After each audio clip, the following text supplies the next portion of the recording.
Astaghfirullah. Alhamdulillah. Alhamdulillahilladzi faradallahu ala ibadihi siyama Ramadan wa qiyamahu wa ja'alaha mutahhiratan lidzunubi wal atham. Asyhadu an la ilaha illallah wahdahu rabbi la syarika lah wa asyhadu anna Muhammadan abduhu wa rasuluhu alladzi la nabiyya ba'dah, amma ba'du. Alhamdulillah, di malam hari ini, malam kedua salat tarawih berjamaah di Masjid Nidaul Ilmi Tanjung Riau, Kota Batam. Dan tadi panitia sudah mengumumkan barangkali ada jamaah sekalian yang ingin ikut berpartisipasi untuk kemakmuran selama bulan Ramadan, seperti pengadaan iftar, kemudian juga konsumsi bagi jemaah tarawih, dan nanti di penghujung mungkin nanti ada juga i'tikaf. Maka ini kesempatan emas bagi kita, karena setiap sedekah yang kita keluarkan di bulan Ramadan itu dilipat gandakan oleh Allah Subhanahu wa taala. Ma'asyiral muslimin yang dimuliakan Allah Subhanahu wa taala, malam ini kita akan memulai kajian selepas tarawih. Ada sebuah hadis Nabi SAW yang menarik untuk kita kaji. Nabi SAW bersabda dalam sebuah hadis yang dikeluarkan Imam Bukhari dan Muslim dari hadis Abi Hurairah radhiyallahu anhu, kullu amal ibni adam lahu illa siyam fa innahu li wa ana ajzi bihi. As-siyamu junnatun fa idza kana yaumi saumi ahadikum fala yarfus wala yaskhab fa in syabahu ahadun aw qatalahu falyakul inni mru'un sha'im. Fa walladhi nafsi Muhammadin biyadi lalughufu fammi sha'imi atyab indallahi min rihil misk lis-sha'imi farhatun inda fitri wa farhatun inda liqa'i rabbih. Nabi SAW mengatakan setiap amalan anak Adam itu kembali kepada yang mengamalkannya, kecuali puasa. Maka puasa untukku, kata Allah, dan aku yang akan membalasnya. Kemudian Nabi SAW mengatakan bahwa puasa ini memiliki amalan yang sangat besar, di mana orang-orang yang mengamalkannya dirahasiakan pahalanya di sisi Allah Subhanahu wa taala. Perhatikan hadis tadi, Rasul mengatakan fa innahu li wa ana ajzi bihi, puasa itu untukku dan aku yang akan membalasnya. Ikhwatul fillah muliakan Allah Azza wa Jalla, amalan itu ada dua macam. Ada yang bersifat pekerjaan, ada yang bersifat meninggalkan pekerjaan. Salat itu mengerjakan sesuatu, artinya bersifat mengerjakan. Zakat juga mengerjakan sesuatu, haji juga mengerjakan sesuatu. Tapi puasa tidak. Puasa itu meninggalkan pekerjaan. Karena hakikat berpuasa itu diam saja. Lain dengan salat ada takbir sampai salam. Lain dengan zakat ada harta yang harus disedekahkan. Lain dengan haji ada manasik yang harus dilakukan. Tapi puasa itu diam saja. Yang penting dia meninggalkan makan, dia meninggalkan minum, dia tidak mengumbar syahwat, dia meninggalkan maksiat, maka orang sudah dianggap puasa selama dia niat. Inilah yang membedakan ibadah puasa dengan yang lainnya. Kalau puasa itu sifatnya at-tarku wan niyah, meninggalkan dan cukup dengan niat saja. Makanya dari sini kata para ulama, yang namanya niat tidak ada yang tahu kecuali Allah Subhanahu wa taala. Bahkan malaikat raqib dan atid saja tidak tahu kalau kita ini sedang berpuasa. Bayangkan kalau seandainya para malaikat saja tidak tahu bahwa kita sedang berpuasa. Yang tahu hanya Allah Subhanahu wa taala dan si pelakunya, menunjukkan bahwa puasa itu ibadah rahasia. Yang tahu hanya si pelaku dengan Allah Subhanahu wa taala, sampai kepada para malaikat pun tidak tahu. Itulah yang menjadikan Rasul mengatakan as-siyamu li wa ana ajzibihi. Puasa itu untukku dan aku yang akan membalasnya. Ini yang pertama dalam potongan hadis Nabi sallallahu alaihi wasallam. As-siyamu li wa ana ajzibihi. Kemudian hadis berikutnya Rasul mengatakan as-siyamu junnatun. Puasa itu benteng bagi kita. Benteng dari apa? Pertama dari syahwat, yang kedua benteng dari api neraka.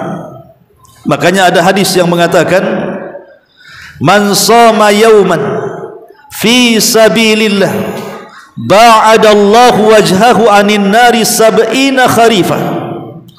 Barang siapa yang berpuasa satu hari saja di jalan Allah Subhanahu wa taala, maka Allah akan jauhkan wajah dia dari api neraka sejauh 70 musim. Al-Hafidh Ibnu Hajar dalam kitabnya Fathul Bari mengatakan, yang dimaksud 70 musim di sini artinya 70 tahun. Makna 70 tahun artinya masa perjalanan manusia. Jadi kalau kita berjalan selama 70 tahun, kira-kira sampai mana? Sejarak itulah neraka dijauhkan dari wajah kita. Itu menurut Al-Hafidh Ibnu Hajar Al-Asqalani dalam kitabnya Fathul Bari. Sebagian para ulama mengatakan ini baru puasa sunnah. Jadi hadis ini, keutamaan hadis ini bicara tentang puasa sunnah. Yang namanya puasa sunnah itu kan ada yang sifatnya harian, seperti puasa Daud, satu hari tidak, satu hari puasa. Itu yang sifatnya harian.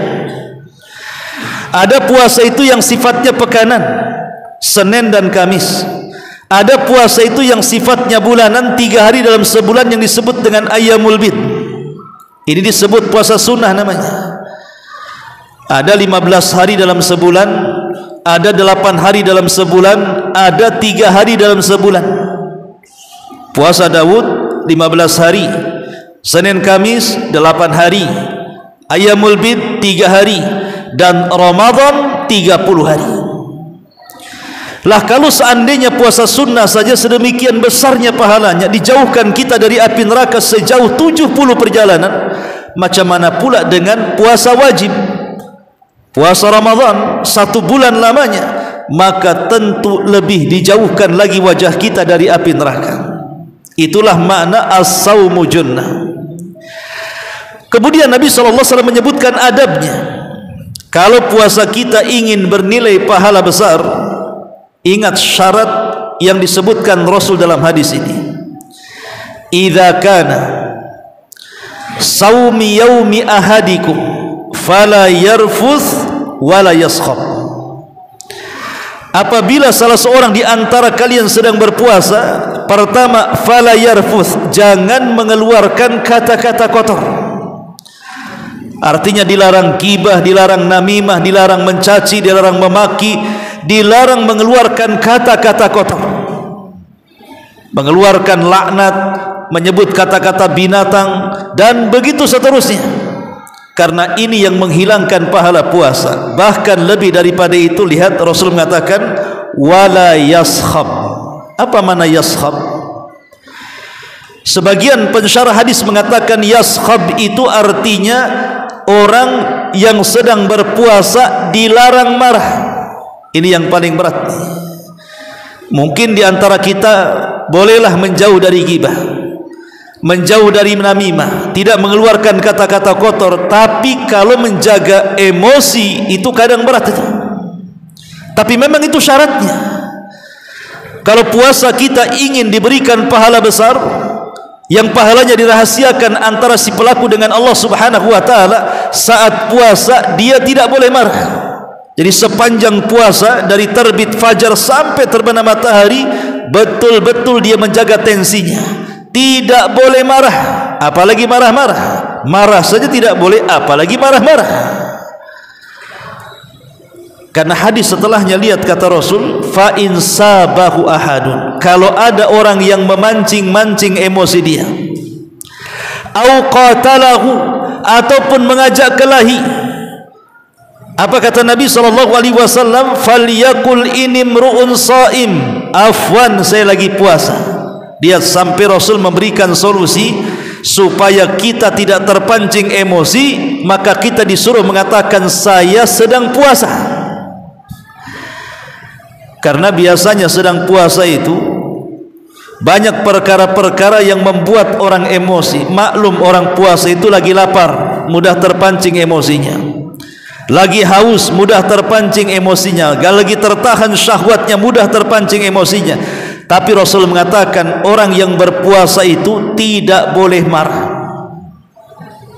Ini syaratnya, tidak boleh mengeluarkan kata-kata kotor dan tidak boleh marah, karena inti puasa itu mengendalikan diri dari apa-apa yang membuat kita melakukan kemaksiatan.